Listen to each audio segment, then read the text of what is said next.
ನಾವೊಂದು ವೋಟಿಂಗ್ ತರ ಮಾಡಿದ್ವಿ ಒಂದು ನ್ಯೂಸ್ ಚಾನಲ್ ಅಲ್ಲಿ, ಬೆಸ್ಟ್ ಆಕ್ಟರ್ ಯಾರು ಈ ವರ್ಷ ಅಂತ. ಅದರಲ್ಲಿ ನೀವು ಗೆದ್ದಿದ್ರಿ. 10 ಗಂಟೆಗೆ ಒಂದು ಲೈವ್ ಇತ್ತು, ನಿಮ್ಗೆ ಅಲ್ಲಿ ಅವಾರ್ಡ್ ಕೊಡೋದು ಅಂತ. ಅಂದ್ರೆ ಗ್ರೀನ್ ಮ್ಯಾಟ್ ಸ್ಟುಡಿಯೋ ಅದು. ನೀವೇನ್ ಅನ್ಕೊಂಡ್ ಬಂದಿದ್ರೋ ಗೊತ್ತಿಲ್ಲ, ನ್ಯೂಸ್ ಚಾನಲ್ ಒಂದು ಗ್ರೀನ್ ಮ್ಯಾಟ್ ಸ್ಟುಡಿಯೋದಲ್ಲಿ ನಿಮಗೊಂದು ಅವಾರ್ಡ್ ಕೊಡಬೇಕು ಅಂತ 10 ಗಂಟೆಗೆ ಲೈವ್, ಪುನೀತ್ ರಾಜ್ಕುಮಾರ್ ಅವ್ರ ಜೊತೆ ಲೈವ್ ಅಂತ. ನಾನು ಅದಕ್ಕೆ ಪ್ರೊಡ್ಯೂಸರ್, ನಾನು ನಿಮ್ಮನ್ನ ಫಾಲೋ ಅಪ್ ಮಾಡ್ಬೇಕಿತ್ತು. ನಾನು ನಿಮಗೆ ಫೋನ್ ಮಾಡ್ತಾನೆ ಇದ್ದೆ ಬ್ಯಾಕ್ ಟು ಬ್ಯಾಕ್. ನೀವು ಮನೆಯಿಂದ ಹೊರಟ್ರಿ, ಸಿಕ್ಕಾಪಟ್ಟೆ ಟ್ರಾಫಿಕ್ ಇತ್ತು ಅವತ್ತು.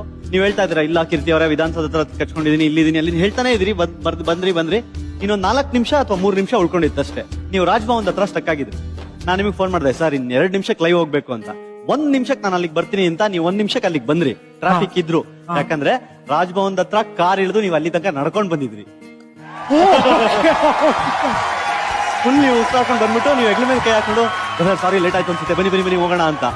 ಸ್ಟಿಲ್ ನಾನು ಅದನ್ನ ಒಂದು 1000 ಜನಕ್ಕೆ ಹೇಳಿರ್ಬೋದು.